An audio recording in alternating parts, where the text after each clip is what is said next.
continuer à vivre chez soi, aussi quand on vieillit. Une vaste majorité de Français le souhaitent. Aménager son logement devient alors un facteur clé pour éviter les chutes et autres risques.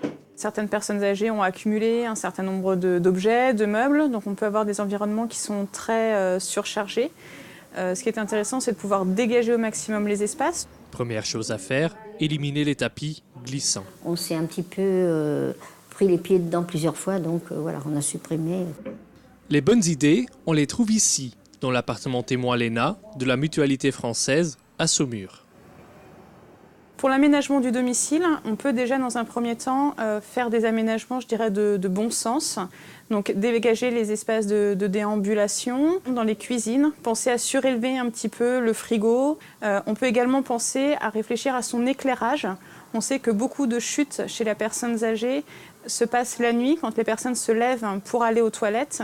Et bien là, de pouvoir installer des dispositifs qui vont créer un chemin lumineux entre la chambre à coucher et les WC ou la salle de bain, va pouvoir sécuriser ces déplacements la nuit. En fonction des habitudes de vie de la personne, on peut conseiller soit d'équiper la baignoire pour la sécuriser avec des planches de bain ou des barres d'appui, ou alors carrément faire des travaux d'aménagement un petit peu plus lourds en installant des douches.